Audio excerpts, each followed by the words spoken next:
కోతకాలము రాకమునుపు పువ్వు వాడిపోయిన తర్వాత ద్రాక్షకాయ ఫలమగుచుండగా ఆయన పోటకత్తుల చేత ద్రాక్ష తీగలను నరికి వ్యాపించు లతాంతులను కోసివేయును. అవి కొండలలోని క్రూర పక్షులను, భూమి మీద నున్న మృగములను, విడవబడు వేసవి కాలమున క్రూర పక్షులను, శీతాకాలమున భూమి మీద ఉన్న మృగములను వాటిని తినును.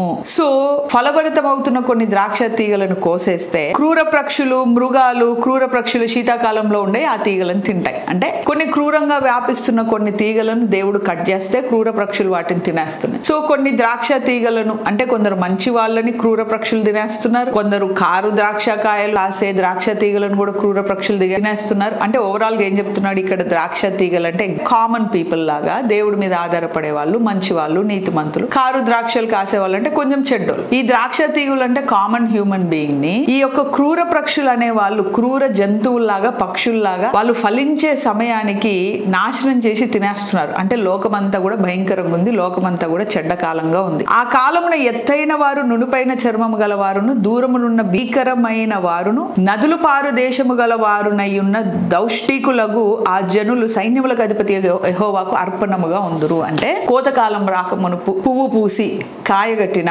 ద్రాక్ష తీగలు, అవి ద్రాక్ష పండ్లు కాయక మునుపే నరికివేయబడుతున్నాయి. ఆ నరికివేయబడిన ద్రాక్ష తీగలని ఈ క్రూర పక్షులు, ఇట్లాంటి జంతువులన్నీ వచ్చి తినేస్తున్నాయి. ఇలా ఉంది లోకంలో పరిస్థితి. కానీ అంటే లోకంలో చెడ్డకాలం, మంచి ద్రాక్ష తీగలు లాంటి మనుషుల్ని క్రూరమైన మనుషులు పాడు చేస్తున్నారు. లోకం ఇలాగుంది. కానీ దూరముగా ఉన్న మీకు యెహోవా చెప్పే మాట ఏంటంటే, మిమ్మల్ని దేవుడు తనకి స్వాస్థ్యంగా ఏర్పాటు చేసుకున్నాడు. మిమ్మల్ని సియోనుకి తీసుకొని మిమ్మల్ని దేవుడు ప్రశాంతంగా ఉంచుతాడు. అంటే ఇది ఒక కంఫర్టింగ్ మెసేజ్. అక్కడ యుద్ధం జరుగుతుందా, ఇప్పుడు రష్యా యుక్రెయిన్ యుద్ధం, సో ఇండియా పాకిస్తాన్ కి గొడవలు, మరి ఇండియా కెనడాకి గొడవలు, ఆ యొక్క గాజా మరియు యెరూషలేము అంటే ఇస్రాయేల్, వీళ్ళ మధ్య జరుగుతున్న గొడవలు. లోకంలో ఇన్ని యుద్ధాలు ఉన్నాయి. వామ్మో నేను చచ్చిపోతానేమో, వామ్మో క్రైసిస్ లో నేను చచ్చిపోతానేమో, నా పిల్లలకు ఉద్యోగాల్లో కూడా చచ్చిపోతారేమో. అమెరికాలో ఫుల్ క్రైసిస్ అంట. స్టూడెంట్స్ వెళ్తున్నారు, అందరు రిటర్న్ వచ్చేస్తున్నారు. లక్షలు పెట్టి అక్కడ చదువుకోవాలి, ఇక్కడ రిటర్న్ వచ్చేసేయాలి. ఏంటి ఇలా ఉంది పరిస్థితి, నాకేమైనా అవుద్దేమో అని నువ్వు బాగా టెన్షన్ పడుతుంటే దేవుడు అంటున్నాడు, మంచి పిల్లలు ఎదిగి ఫలించే సమయం. ఇప్పుడు అమెరికాలో ఉన్న పరిస్థితి ఇదే అండి. 5వ వచనం 6వ వచనం, కోతకాలంలో తీగలు పువ్వు కాసి, పువ్వు రాలిపోయి కాయగట్టి ఫలం వచ్చే సమయానికి టక్కున కట్ చేసి ఇండియాకు పంపిస్తున్నారు. అంటే మీరు డబ్బులు ఇచ్చి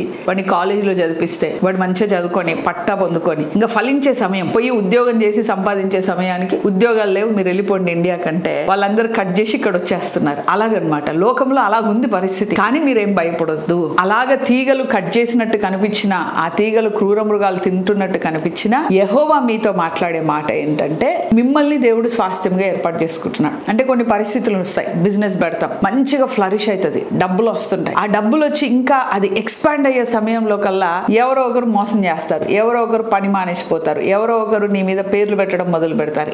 ఆ బిజినెస్ లో ఏదో గడిబిడి జరుగుతుంది. అంటే తీగ కాసి, పువ్వు కాసి, తీగ బాగా పెరిగి పువ్వు పూసి అది కాయగట్టి ఇక ఫలం అయ్యే సమయానికి టక్కున కట్ చేసి క్రూరమైన పరిస్థితులు దాన్ని అడ్డుకుంటాయి. సో ఫ్యామిలీ కూడా మంచి ఒక అండర్స్టాండింగ్ లో వచ్చే సమయంలో టక్కున ఏదో డిస్టర్బెన్స్ వచ్చేస్తుంది. సో చదువు మంచిగా వెళ్తున్న సమయంలో ఇంకా పట్టా పొందుకొని ఉద్యోగం చేసే సమయంలో డిస్టర్బెన్స్, ఉద్యోగం పొందుకునే సమయంలో డిస్టర్బెన్స్. ఇలాగ లోకంలో ఇట్లాంటి పరిస్థితులు వచ్చినప్పటికీ యెహోవా మీ పక్షాన ఉండి మిమ్మల్ని తన సొత్తుగా ఏర్పాటు చేసుకుంటున్నాడు. కాబట్టి మీరు భయపడాల్సిన అవసరం లేదు, మీరు టెన్షన్ పడాల్సిన అవసరం లేదు. యెహోవా మీ పక్షాన ఉన్నాడు, ఆయన కార్యము చేస్తాడు అని చెబుతున్న సందర్భం. అరిగడి లోక నివాసులతో అంటున్నారు, నేను ఇలాగ ప్రక్షాళన చేస్తున్నాను కానీ అందరినీ కాదు, మిమ్మల్ని సమకూరుస్తాను. లోక నివాసులారా వినండి, దూర ప్రాంతాల్లో నునుపు చర్మం కలిగి ఎత్తైన దౌష్టికంగా ఉన్న మీరు, you just listen to me. So నేను మిమ్మల్ని నాకు స్వాస్థ్యంగా ఏర్పాటు చేసుకుంటున్నాను, సియోను కొండ మీదకి మిమ్మల్ని తీసుకెళ్తాను. నేను అందరినీ చంపేసి నరికేసి పెట్టేది అట్లా కాదు, వాళ్ళ పట్ల ఒక ప్రణాళిక ఉంది, అక్కడ ప్రక్షాళన జరగాలి కాబట్టి జరుగుతుంది. సో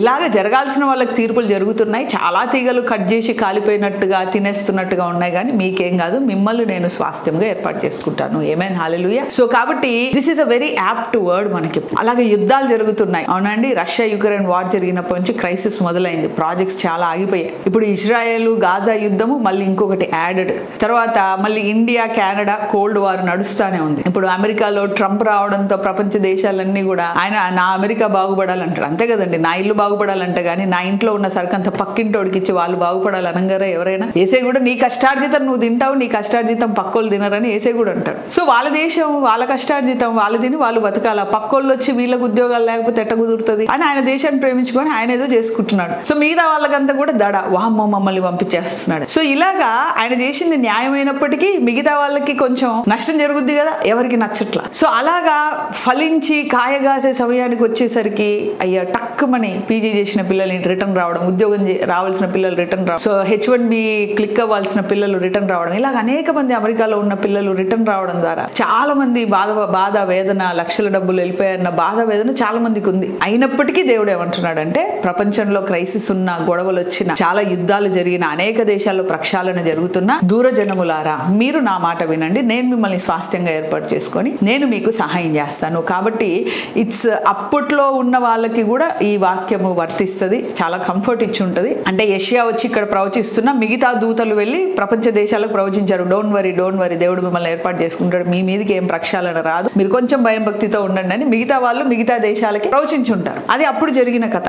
కానీ ఇప్పుడు కూడా మనకి ఈ ప్రపంచ దేశాల్లో జరిగే యుద్ధాలను బట్టి నా వ్యాపారం ఏమైతే, నా ఉద్యోగం ఏమైతే భయపడాల్సిన అవసరం లేదు. ఈ ప్రక్షాళన, ఈ యొక్క కోపం అనేది అన్ని దేశాల మీద, అందరి మీద రావట్లేదు. కొన్ని దేశాలు, ఏర్పాటు చేయబడిన దేశాలు, దేవుడి చిత్తానుసారంగా ఉండాలనుకున్న దేశాల్లో ప్రక్షాళన జరుగుతుంది. మనకు మాత్రం దేవుడు తన స్వాస్థ్యముగా ఏర్పాటు చేసుకొని సియోనులో దేవుడు మనల్ని సిద్ధముగా, సంతోషముగా ఉంచుకుంటాడు. Amen, hallelujah. Hope you got it. It's a very small chapter, but it's a very comforting message కదండి. సో ఇప్పుడున్న పరిస్థితి అలాగే, అక్కడ యుద్ధం, ఇక్కడ యుద్ధం, అది ఇది వామ్మో అట్లా. సో కానీ డోంట్ వరీ, మీ పట్ల దేవుడి యొక్క ప్రణాళిక ఉండి దేవుడు మిమ్మల్ని సమకూరుస్తాడు, స్థిరపరుస్తాడు. ఆమేన్, హల్లెలూయా.